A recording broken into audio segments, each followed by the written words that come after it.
né? Olá, pastor, tudo E bem? aí, Tiagão? As coisas. Olha o João, Tiagão, olha o João. João vai deixar a gente. O João tá vazando. O João tá vazando. Rapaz, My God. é verdade. Pastor, Isso. vamos começar, vamos pra cima. Top demais. Bom demais estar aqui. Que bom, Gente, esse canal tá aí pra acrescentar alguma coisa na vida de alguém aí. que bom, que bom. Uma honra ter vocês aqui. Obrigado. Que bom. E a honra é minha, né? De tá entrevistando você aí. Top demais. Bom demais. Pastor, eu acompanho o pastor, né? Acompanho literalmente mesmo, a gente tá sempre junto. Então eu sei um pouco do que acontece nos bastidores. E uma das coisas que eu tenho aprendido muito, né, com o pastor, e gostaria de explanar um pouco esse assunto, quando a coisa é boa, realmente é muito boa, o tratamento é muito bom, mas como a gente faz, às vezes, quando a coisa não vai legal, como a gente faz para lidar com as críticas? Eita. Pesado. Então, como lidar com as críticas? Ô, Tiago, primeiro, cara, toda vez que você está construindo algo, você precisa entender que sempre vai ter oposição. Sim. O maior sinal que você está no caminho certo não é quando você é aplaudido. O maior sinal que você está no sentido certo não é quando você é elogiado. O maior sinal que você está no caminho certo é quando você é criticado. A oposição, ela só revela a sinalização que você está no caminho certo. Se você estivesse fazendo alguma coisa errada, as pessoas não iam te criticar. É verdade. Se você estivesse fazendo qualquer coisa fora da linha, eles não iam te criticar. E detalhe, quem está criticando? Porque de repente alguém está tentando te criticar, porque toda pessoa que te critica precisa saber o que ele construiu. Entendi. Porque de repente a pessoa nunca construiu nada e está usando a crítica para destruir aquilo que você está construindo. Uau, é verdade. Entende? Então, tipo assim, por exemplo, você gastou anos para construir o que você está vivendo agora. Sim. E aí a pessoa chega e fala, não, eu vou te dar uma crítica. Você sabe que tem dois polos da crítica, né? Sim. Que é a chamada crítica comum e a tal da crítica construtiva. Só que tudo é para destruir, porque a Bíblia não trabalha com a crítica, a Bíblia trabalha com conselho. Sim. E qual a diferença da crítica para o conselho? Você já percebeu que toda pessoa que te critica, ela sempre fala do passado? Ó, aconteceu isso, ó, te dou uma crítica aqui da próxima vez, sempre apontando que você fez de errado. Já Sim. o conselho não, é sempre apontando para o futuro para fazer você não, para permitir você não errar. Sim. Então, o conselho é uma luz para te iluminar, para que você não comete certos erros. Então, a crítica é, quem está criticando construiu o quê? O problema é que a gente dá ouvido a vozes que não construiu nada e através da crítica está querendo destruir aquilo que você está construindo. Sim. E eu gosto de dizer uma coisa engraçada. É que, por exemplo, a Eva estava viva. Ouviu a voz da serpente e morreu. Sim. O Lázaro estava morto e ouviu a voz do cordeiro e reviveu. A questão é, que voz que você está ouvindo? É verdade. Você precisa ser seletivo. Porque dependendo da crítica que você alimentar, tudo que você não alimenta morre. Sim. Quem estiver falando no seu ouvido, se descer pro seu coração, ao invés de te gerar vida, pode te trazer morte. Uau. É verdade. Faz todo sentido. E eu acho que isso vem muito do ambiente, né? Às vezes que a gente está inserido. Porque as pessoas dentro do ambiente que a gente está inserido, a gente consegue perceber se as pessoas querem o nosso bem. Sim. Ou o nosso mal. E como que a gente faz, às vezes, para sair ou para fazer essa mudança de ambiente? Então, mano, a crítica ela vai acompanhar pessoas de sucesso. Sim. Quem não quer ser criticado também não pode almejar sucesso. Não existe sucesso por acidente. Aconteceu, não. Todo sucesso ele tem um caminho a percorrer, todo sucesso ele tem uma trajetória. Ninguém chega no sucesso da noite pro dia. Entendi. Só que quanto mais alto você sobe, ou quanto mais você aparece, mais exposto você fica. É verdade. E a exposição, ela atrai tudo, né? Por exemplo, você já viu alguém no pé... você já viu muita gente no pé de eucalipto? Sim. As pessoas rodeando em volta do pé de eucalipto? Raramente você vai ver porque eles não dão frutos. Mas um pé de manga sempre vai ter gente. Um pé de amora sempre vai ter gente. Então tem dois polos. Primeiro, quanto mais frutos você dá, mais pessoas você atrai. Sim. Uau. É verdade. Quanto mais frutos você dá, mais pessoas você atrai. É verdade. E detalhe, você já percebeu que um pé de manga não dá fruto pra ela? Você não saboreia dos seus frutos, mano. Então quer dizer que você não dá frutos pra si mesmo, você dá frutos pros outros. Sim. E as pessoas vão saborear dos seus frutos, e a Bíblia nos chama pra nós darmos frutos de justiça. Só que no meio dos frutos você vai tomar pedrada. Você nunca vai ver alguém tacar pedra num pé de pinheiro. Mas você vai ver alguém tacar pedra no pé de manga, no pé de melancia, pé de melancia não, no pé de amora, enfim. Porque os seus frutos podem incomodar. E aí, quando você começa a ser criticado, duas coisas precisam acontecer. Primeiro, você precisa ser resistente consigo mesmo. Sim. Isso chama-se identidade. Quando você sabe quem você é, você não pode se abater com aquilo que as pessoas vão dizer. É verdade. Se as pessoas conseguem mudar através da fala dela que você é, significa que você ainda não se encontrou. Qualquer fala que as pessoas falam muda a sua essência, então de fato você não sabe o que é. E segundo, é que às vezes, para Deus cumprir certas promessas na nossa vida, vai ser necessário ele mudar você de geografia. Porque Deus falou com Abraão, sai da sua terra, no meio da sua parentela e vai para a terra que eu te mostrarei. Abraão mudou de geografia. Isaac mudou de geografia. Jacó mudou de geografia. José mudou de geografia. Davi mudou de geografia. Caramba. Os hebreus saíram do Egito e para Deus cumprir a promessa, eles teve que entrar em Canaã, ou seja, mudou de geografia. E Jesus, que nasceu em Belém, cresceu em Nazaré, mas o ministério dele foi cumprido em outro lugar. Moral da história, Tiago, tem certos ambientes que para Deus cumprir algo na sua vida, ele vai ter que te arrancar de lá. Uau. É por isso que você não pode estar enraizado em certos lugares, entendeu? Entendi. Porque quando Deus quer te tirar, ele te arranca com raiz de tudo. Certos ambientes pode ser um problema para algumas promessas. Caramba. Por isso que essa transição, ela é importante, porque o problema da transição não tem a ver com aquilo que você tem coragem de levar. Entendi. Tem a ver com aquilo que você está disposto a deixar. Quando você está disposto a deixar algumas coisas, significa que você está pronto para acessar novos ambientes. Eu sempre vou dizer isso. O problema dos acessos é os excessos. Uau, sim. Não deixe que os excessos roubem seus acessos. Então, para algumas promessas de Deus cumprir na nossa vida, vai ser necessário ele mudar a gente de geografia, mudar a gente de bairro, mudar a gente de alguns cenários. Faz sentido, faz sentido. E como que a gente faz para perceber acho que o momento certo de sair? Uau. Você acha que tem um sinal de Deus, né? A gente percebe pelo ambiente? Qual o momento Muito certo? forte, muito forte. Por exemplo, quando os hebreus foram sair do Egito, qual foi o sinal que Deus deixou para eles? Na 10ª praga. Sim, sim, sim. E quando uma mulher está grávida, ela precisa de 10 centímetros de dilatação. Sim. Quando dá os 10 centímetros, o próprio corpo, é incrível isso, consegue expulsar a criança. Entendi. Ou seja, está na hora da criança sair. Porque esse ambiente já não serve mais para ela. Sim. Moral da história, o Egito se tornou um ventre. Porque as 10 pragas que Deus enviou no Egito foi como as 10 dilatações que a mulher precisa para dar à luz. Uau. E quando deu a 10ª praga, parece que Deus abriu o ventre do Egito e falou, deixa eu expulsar esse bebê daqui, Sim. porque já está grande demais para ficar dentro desse ventre. Moral da história, Tiago, a maior tragédia é quando você fica em lugares que você já deveria ter saído. Nossa. Você pode repetir isso pra gente? A maior tragédia é quando você fica em lugares que você já deveria ter saído. Em relacionamentos que você já deveria ter saído. Em ambientes que você deveria ter saído. Mano, às vezes o ambiente é tão tóxico que eles impedem você de produzir mais. É verdade. Entende? E às vezes você não tem que mudar a sua linguagem. Você não tem que mudar suas vestimentas. Às vezes a sua mentalidade já foi atualizada. O que você precisa é só mudar de ambiente. Tiago, quem não tá pronto para próximos ambientes sempre vai ficar escravo dos antigos ambientes. Uau. A escravidão te faz prender em certos lugares a ponto de você falar igual a eles, pensar igual a eles, vestir igual a eles e andar como eles. Quando você começa a fazer coisas diferentes, eles não entendem. E aí, como eu posso mudar esse lugar? Primeiro, Deus sempre vai falar. Sim. Porque tem a ver com o encerramento de ciclos. Sim. E tem a ver com essa questão da transição. E segundo vai ter lugares que Deus vai te chamar para sair, mas vai ter lugar que o próprio Deus vai te expulsar. Uau.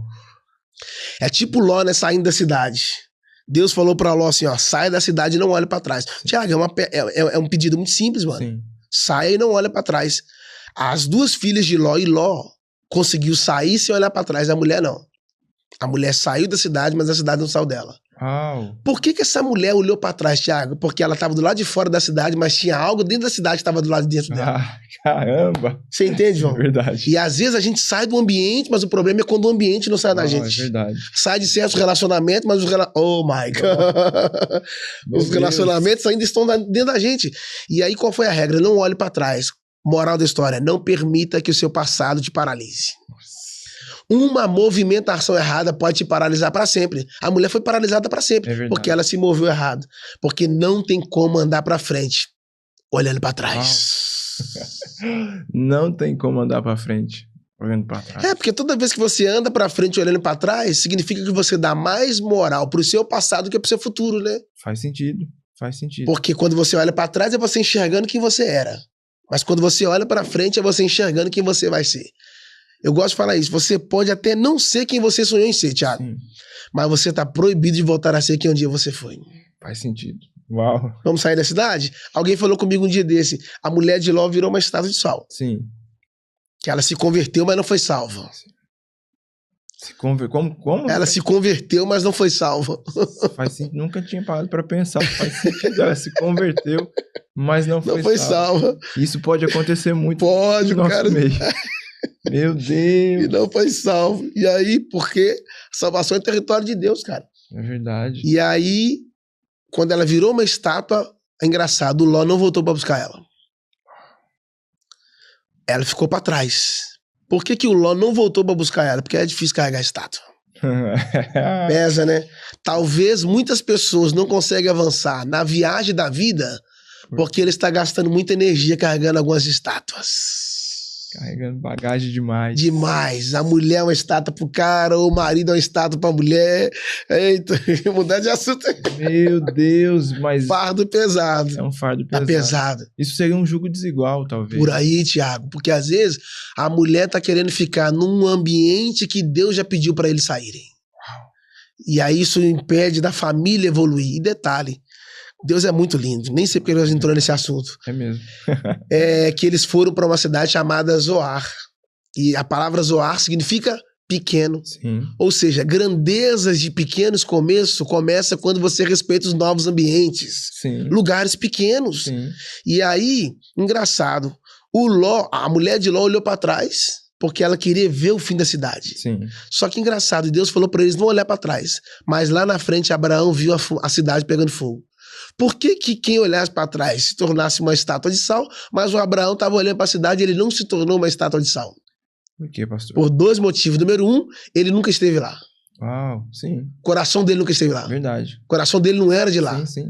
E segundo, tem regras que Deus vai estabelecer pro Tiago e não vai estabelecer pro Jackson. Faz sentido. Deus não falou pra Abraão não olhar pra trás. Falou pra Ló. É verdade. Moral da história, sobre a questão da transição, é que um anjo pegou na mão de Ló e pegou na mão da mulher.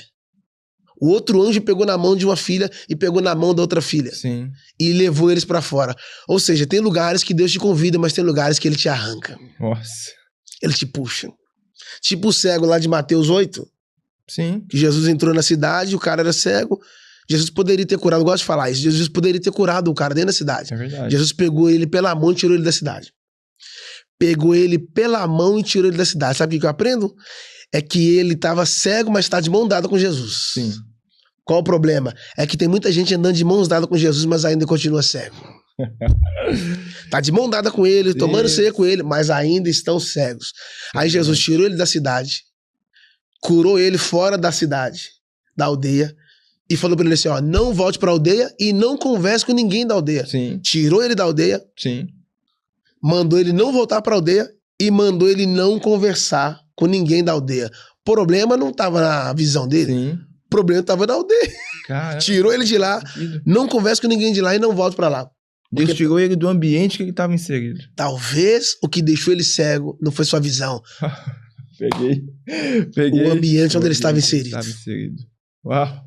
Se ele não te tirar de lá, você vai continuar cego. Você vai se tornar mais um daqui. Mais um. Né? Eita, pronto. E o que Deus quer te fazer é diferente. Eu acho que às vezes a gente perde muito tempo tentando ser igual quando Deus fez a gente para ser diferente. Essa é boa, Thiago. Repete essa aqui. Rapaz. Essa é boa. Como é que Eu é? não sei nem se eu vou conseguir repetir. Mas às vezes a gente perde muito tempo tentando ser igual quando Deus nos fez para ser diferente. Para ser diferente. E a gente fica forçando a barra no ambiente que Deus já nos tirou há muito tempo. Exato, sei.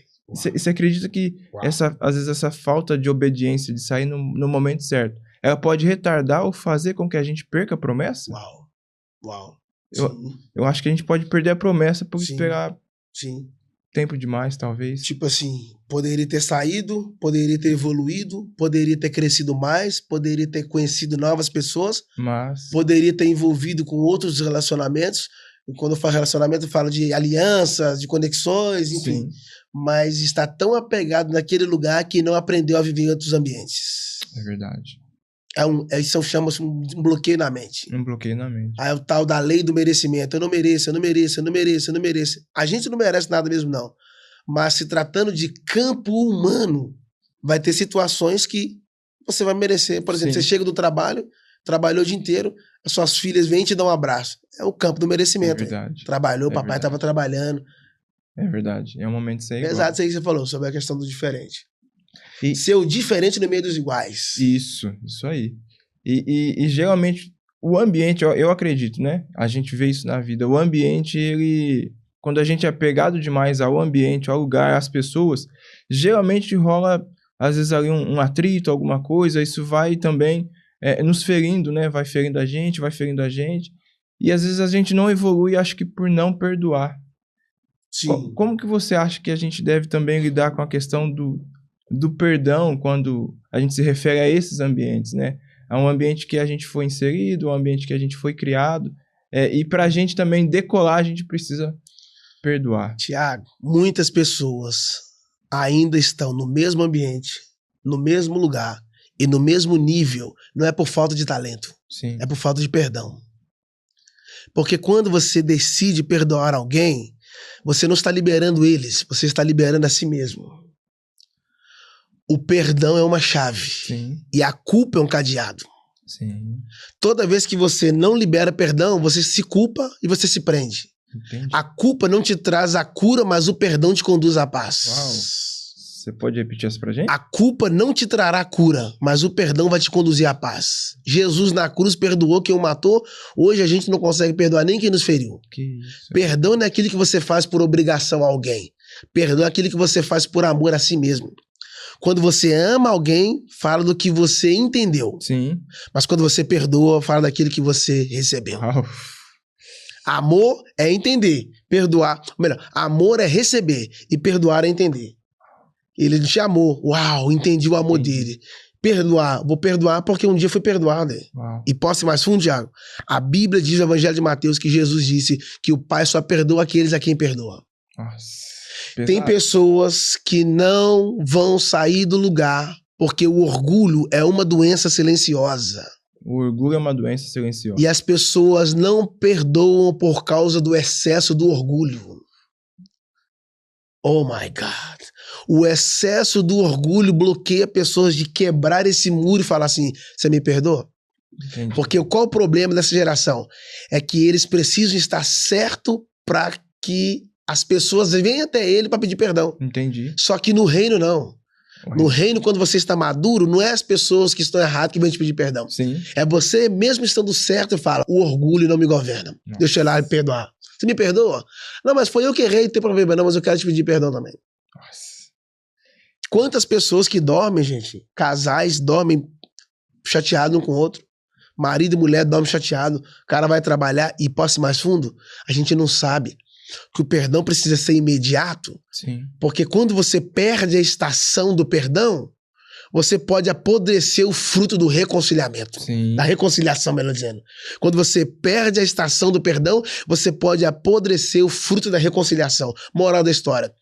Se nós dois tivermos uma desavença Sim. e eu não te perdoar agora, daqui a pouco você sai e o nosso último encontro foi há minutos atrás e eu talvez não teria a chance de te encontrar de novo Um novo encontro. para a gente reconciliar.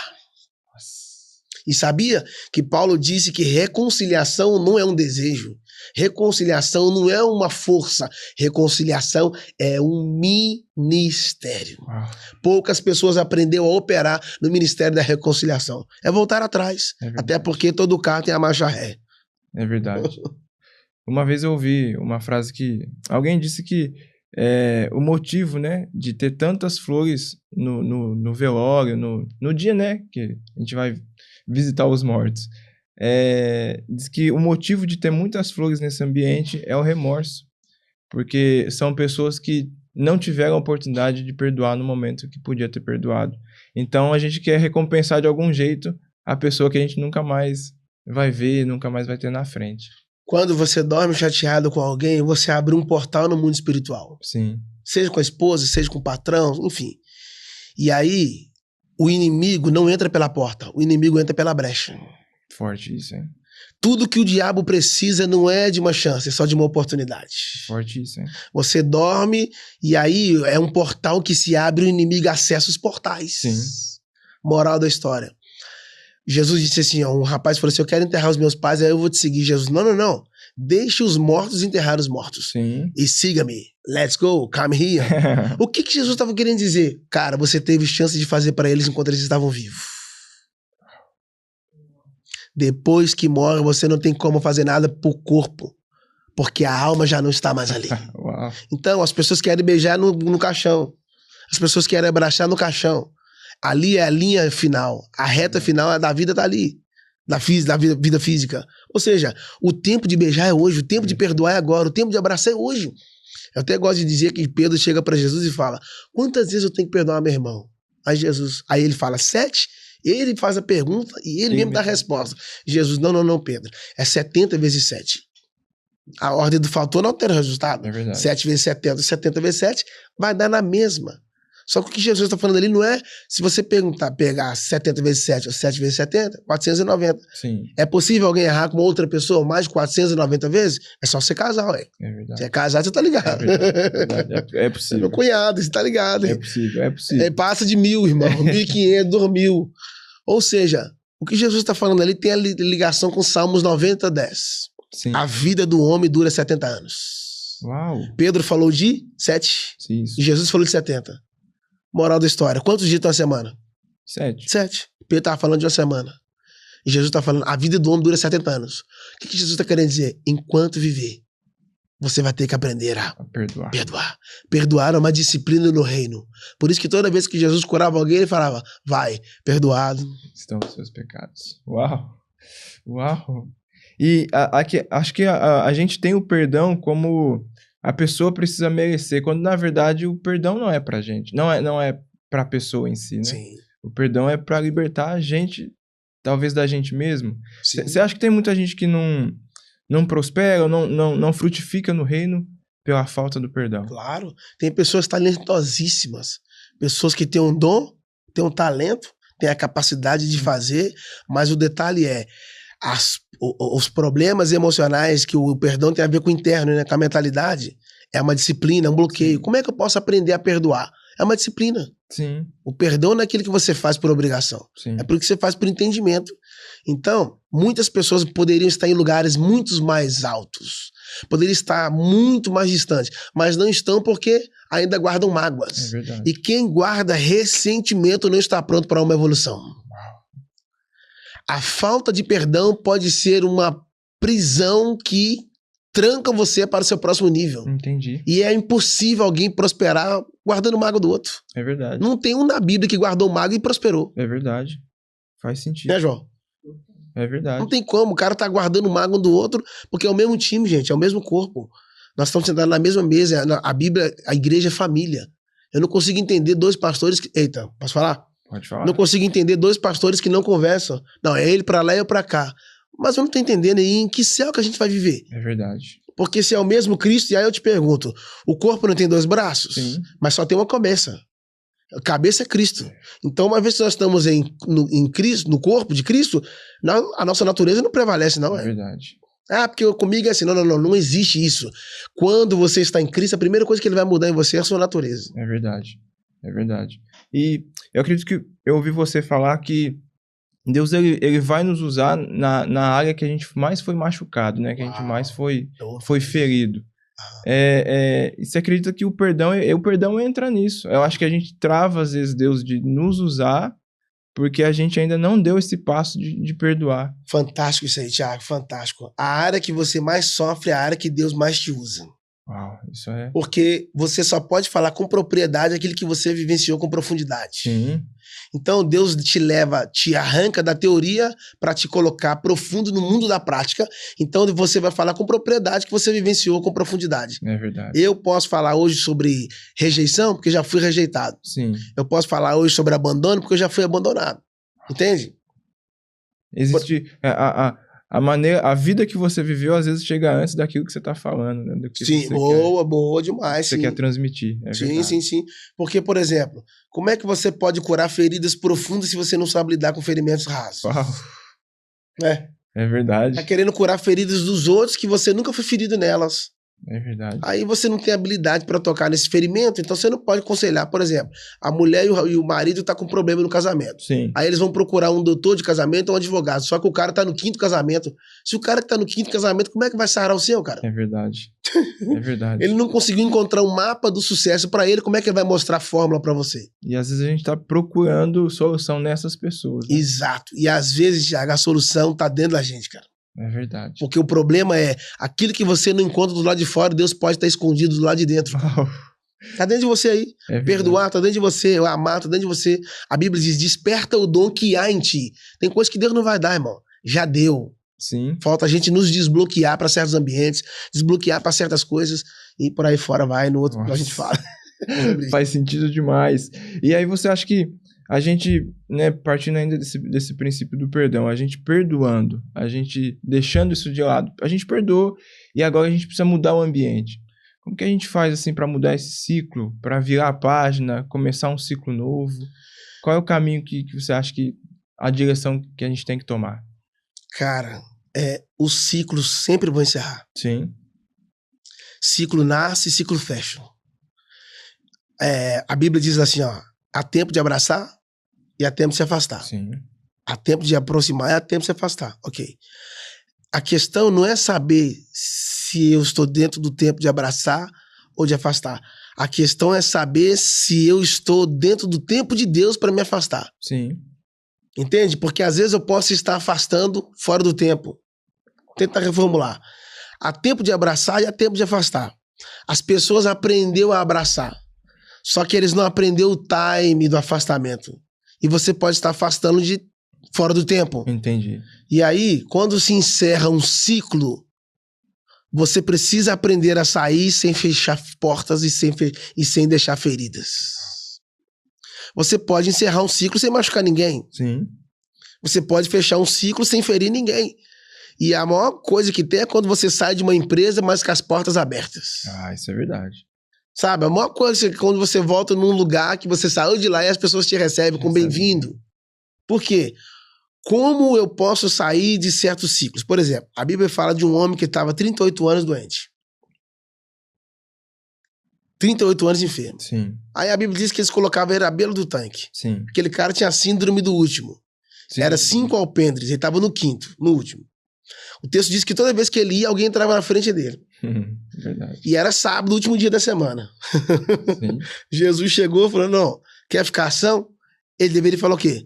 Quero. Ele vira e fala assim, não tem homem que me ponha lá. Uau. Aí Jesus, sério? Aí ele falou assim, não tem homem que me ponha lá. Aí ele vira e fala, toda vez que eu vou, desce outro antes de mim. Isso. Você percebeu que em nenhum momento ele assumiu a culpa, que ele é paralítico? Que ele tá terceirizando a culpa e jogando outro? É verdade. Não tem homem que me põe lá. Ou seja... A culpa é dos outros e não é dele. Isso. Moral da história. Pessoas estão vivendo uma vida de paralisia. Uau. Porque estão terceirizando e jogando a culpa nos outros. Uau, é E sabia, Tiago, que 40 é um ciclo? 40, sim. Encerra um ciclo. Moisés, 40 anos. Sim. O Egito, 40. Enfim, Salomão reinou 40 anos, Davi, 40 anos, Saul reinou 40 anos. 40 anos é um ciclo. Ele estava com 38 anos enfermo. Faltava 2 anos para inteirar um ciclo. Jesus falou, eu vou quebrar a maldição desse ciclo. Que isso. Entende? Talvez tem pessoas que estão paralisadas e estão encerrando um ciclo dentro dessa paralisia simplesmente porque estão terceirizando a culpa. Como eu posso sair de um ciclo sem fechar feridas? Sim. Entender quem eu sou, respeitar quem as pessoas são e entender o tempo de chegar e entender o tempo de partir. Eu posso abraçar as pessoas, amar as pessoas e mostrar para elas o meu tempo aqui findou. Entendi. Quando você faz isso dentro do ciclo, que nem os passos que você deu, a gente consegue sair sem causar feridas e sem ser ferido.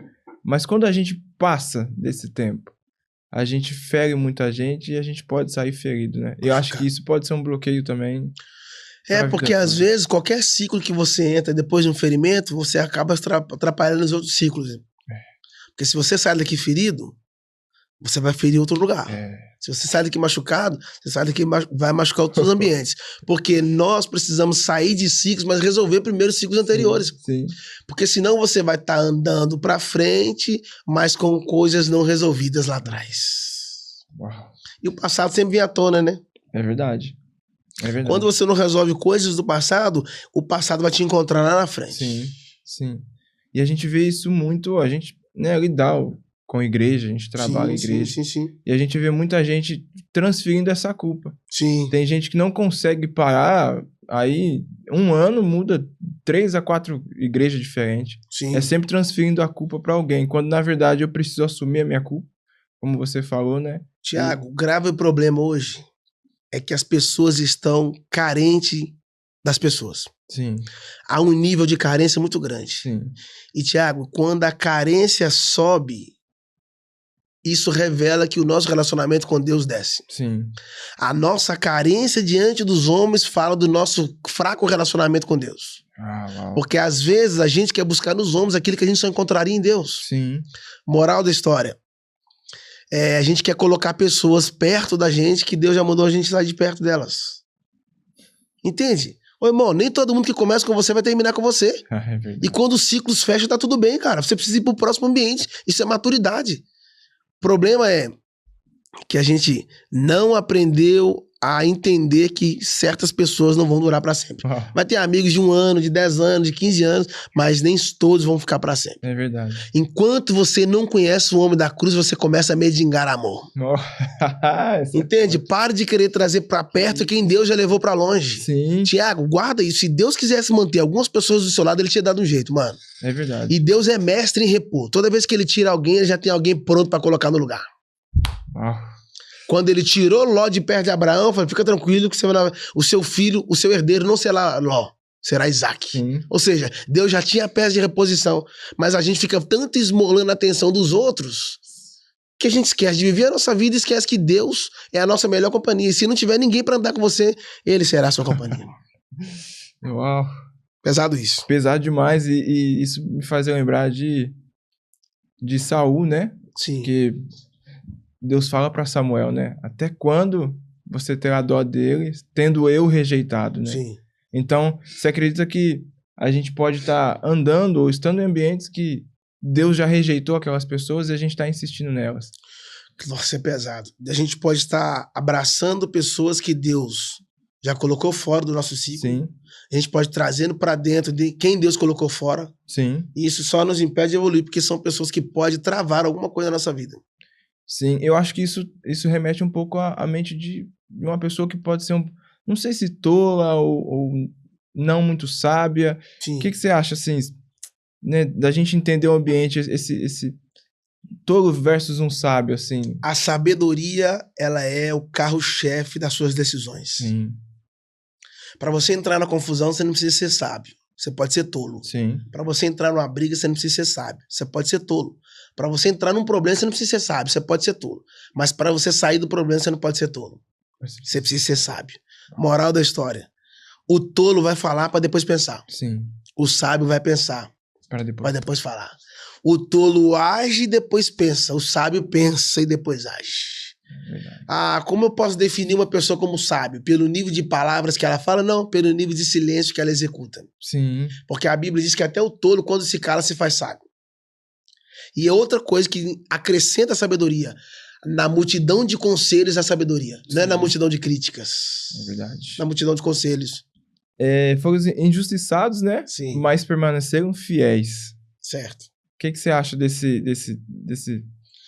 Cara, Daniel foi colocado como príncipes na Babilônia. Ele mais 2. Sim. Aí o texto diz que o rei, que os 2 reuniram com o rei e deram um decreto ao rei. Faz um decreto, 30 dias, ninguém faz petição a nenhum Deus a não ser o Senhor. Sim. Primeiro que ele estava colocando o rei como Deus, o rei Dário, ou Dário. Só que, peraí, se era 3 presidentes, por que Daniel não estava no meio dos 3 na hora da reunião?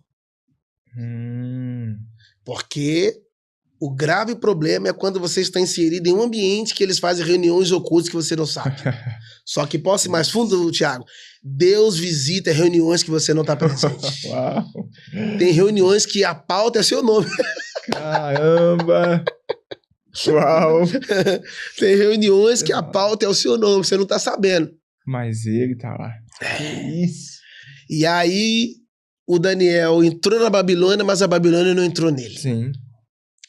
Ele entrou em um ambiente novo, mas não perdeu a sua essência, não perdeu seu caráter. Às vezes a pessoa, jovens, né, entra na faculdade, primeira semana já começa a ficar meio assim sobre a fé. Porque quando você sabe quem você é, não é um ambiente que te muda, cara. Você pode estar num ambiente corrupto e não permitir se corromper. Sim. Porque a falta de mau caráter dos outros não pode determinar o seu. Você pode estar do lado de alguém que é um mau caráter e permanecer no caráter. As pessoas dizem, nossa, Jesus andava com ladrão e não roubava. Não. Não era Jesus que andava com ladrão, era os ladrões que andavam com Jesus. Era a meretriz que andava com Jesus. Era os beberrões que andavam com Jesus. E ele nunca foi um deles. Sobre José. José foi injustiçado, cara. Sim. E eu gosto de falar sobre José. Eu amo falar sobre José. E uma das coisas mais profundas que eu acho sobre a vida de José é que o pai deu pra ele uma túnica colorida. Sim. Por que o pai deu pra ele uma túnica colorida? Porque, primeiro, só o pai pode dar roupa pros filhos. Verdade. Só quem te gerou conhece as suas medidas. Mas por que a túnica era colorida? Por 2 motivos. Primeiro, Deus nunca vai te dar uma túnica colorida se você tá sonhando sonhos preto e branco. É verdade, faz sentido. E segundo, o sacerdote no seu peito tinha 12 pedras. Sim. Ela tinha as várias cores. Sim. Só que ao invés de Deus colocar 12 pedras no peitoral de José, colocou uma veste toda colorida. Sim. José é um nível de sacerdote. Quando os irmãos... Posso ir mais fundo? Pode. Quando os irmãos de José arrancou a túnica dele, não conseguiu tirar o sonho dele. Sim. E aí, a Bíblia diz que os irmãos de José colocaram ele dentro de uma cisterna vazia. A cisterna estava vazia, mas o José estava cheio. Sim. Deus nunca vai tirar a cisterna do seu caminho, Tiago. Mas ele vai te dar graça para você sobreviver lá dentro. Lembra que Ismael foi abandonado lá de um poço cheio? Sim. Mas José foi colocado dentro de uma cisterna vazia. Sim. Imagine se invertesse. Pegasse Ismael, colocasse dentro de uma cisterna vazia e pegar José e colocasse ele dentro de um poço cheio. Os dois iam morrer. Um ia morrer afogado e o outro ia morrer de sede. Moral da história, nunca tem inveja do poço do outro. Uau. Talvez é com o seu poço vazio que Deus vai te manter vivo. Meu Deus. E talvez é com o poço cheio dele que Deus vai manter ele vivo Meu também. Deus. Mas olha que coisa engraçada, já que você entrou em José. É que os irmãos arrancou a túnica dele, mas não vestiu. Sim. Porque era sob medida. Tem coisa que cabe em você que não vai caber em mais ninguém. E aí, Tiago, os irmãos manchou a túnica de sangue e mandou pro pai. O pai pegou, Tiago, a túnica, olhou e falou assim, o meu filho foi morto. Um animal feroz devorou ele. Sim. E começou a chorar. Todo velório, o corpo não tá presente? Sim. José foi o único velório na história que eles velaram com o corpo ausente. Mas por que os irmãos não trouxeram o corpo, né? Só trouxe a roupa. Sim. É porque pessoas medíocres não podem carregar pessoas extraordinárias. Uau. Uau. O máximo que eles conseguiram carregar foi só a roupa dele. Verdade. Aí, moral da história. José estava morto na mente de Jacó. Sim. Porque ele recebeu a primeira informação, a primeira versão da história e ficou com ela. Sim. Quantos casamentos não acabou por causa da primeira versão? Uma única versão. Alguém contou uma história, Verdade. a pessoa engoliu e acabou. Quantos ministérios não acabaram? Quantos relacionamentos não definharam? Quantas igrejas não dividiram porque alguém contou uma única versão e a gente acreditou? É verdade. José estava vivo, Tiago. Mas por causa de uma versão, Jacó entendeu que ele estava morto. Mas lá na frente quem aparece? José. Ou seja, Sim. Deus sempre vai colocar na mesa a segunda versão. Uau. Quando Jesus morreu, o que os guardas receberam? Dinheiro. Sim. Muito dinheiro para sair falando que os discípulos roubou o corpo dele Isso. e que ele não havia ressuscitado. Essa foi a primeira versão. Sim. Aí eu te pergunto, Tiago, por que a igreja não acredita nessa primeira versão? Eu que te pergunto, pastor, por que a igreja... Porque a Bíblia diz que em torno de 40 dias ele apareceu com provas infalíveis. Uau. Ou seja, talvez eu estou falando para alguém que alguém apresentou uma versão sua e as pessoas engoliu essa versão Sim. e aí estão te discriminando, te excluindo, te deixando, porque acreditaram na primeira versão. Mas a vida trará a resposta e Deus colocará na mesa a outras versões sobre você. Meu Deus. Os guardas receberam o dinheiro, porque para eles era mais peso ter o dinheiro no bolso do que desfrutar da ressurreição de Jesus. Pesado. Entende, João? Isso é pesado. Cuidado com a primeira versão. Nem tudo que as pessoas falam. Hoje a internet vende fácil, né, Thiago? É Você não precisa pagar, mano. Qualquer informação na internet as pessoas estão engolindo. É verdade. E cada pessoa que você encontra na rua, por exemplo, eu levantei hoje, vou na padaria, conversei com a pessoa que me atendeu. Aquela pessoa vai ter uma versão de mim. Vou no supermercado. A pessoa que me atendeu lá vai ter outra versão de mim. Boa. Estou aqui com o pastor Jacques. O pastor Jacques vai ter outra versão de mim. Boa. Todo mundo vai ter uma versão de você, ou seja, todo mundo vai contar uma história ao seu respeito do ponto de vista delas. Mas aí o que você falou é pesado. Deus sempre revela o ponto de vista dele, né? O ponto de vista de verdade. Forte demais isso aí. Forte demais. Isso nos remete também a Sansão, né? Que a gente ver ele num ponto de vista de força. A gente entendia muito que ele carregava a promessa ali, na verdade, tudo na força do seu braço. Sim. Quando não, né? Então, o Sansão é um cara muito forte, mas ele não sabia. Sim. Sansão tinha um nível de força muito tremenda, mas ele não sabia. O Sansão só descobriu a força que tinha o dia que ele estava no caminho, indo para Timiná. Ele encontrou um filhote de leão e o leão atacou ele. Sim. Porque, Tiago, a sua fé só vai ser exposta quando ela for exigida. Sim. E aí, como o Sansão era muito forte, ele não sabia. Deus tinha que extrair a força dele usando o quê? Um teste muito forte. Verdade. O seu caráter só vai ser aprovado quando você for testado nele. O Sansão revela a força que tem quando um filhote de leão o ataca. Moral da história. Sansão teve que pegar o leão e matou ele como matava um cabrito. A pergunta é, matar um cabrito? Mas onde é que está escrito na Bíblia que Sansão matou cabrito? Ele matou um leão como se mata um cabrito. É verdade. É porque tem histórias que é similares. É tipo Davi matando urso e leão e que ninguém viu. Sim. Sabe? Você só vai expor o seu nível de força quando você for exigida ao máximo. Sua fé só vai realçar mesmo quando ela for exigida, esmagada, espremida até o máximo.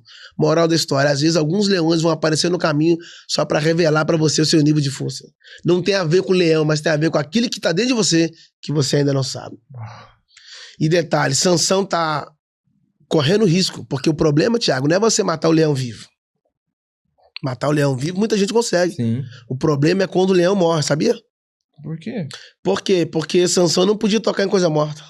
Ah, é verdade. Então, quando ele estava vivo, ele matou um leão. Mas quando o leão morreu, matou o Sansão vivo. Nossa.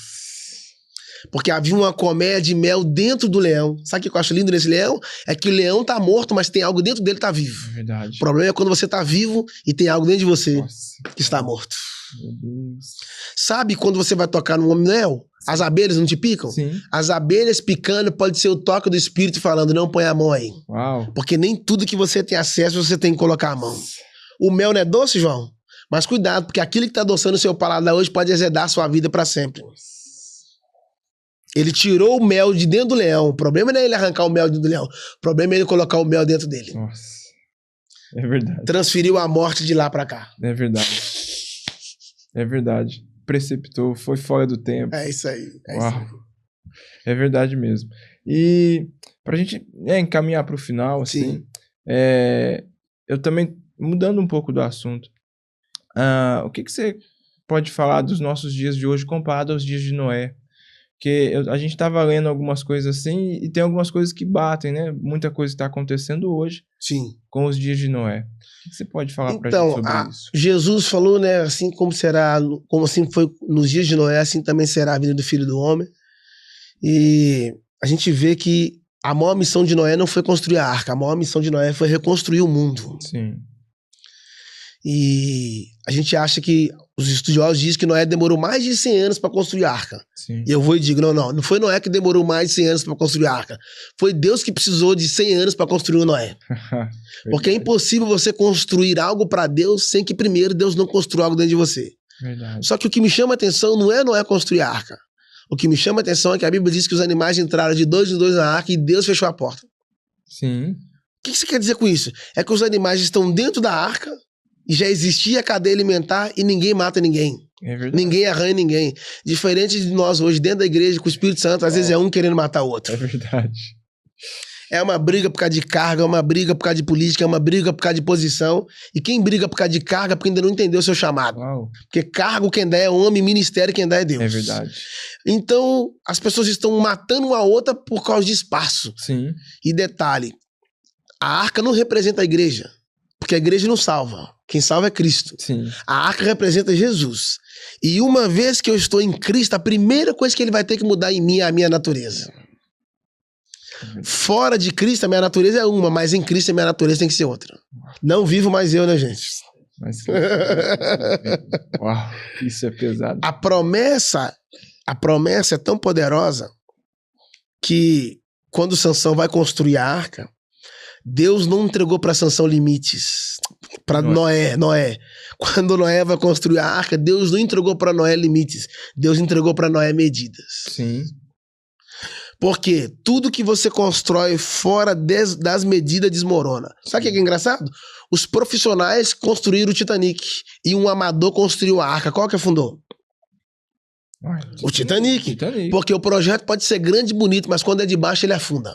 Uau. O projeto pode ser pequeno e simples, mas quando é de cima, 1000 cairão ao seu lado. Nossa. 10.000 à sua direita. Mas tu não serás atingido.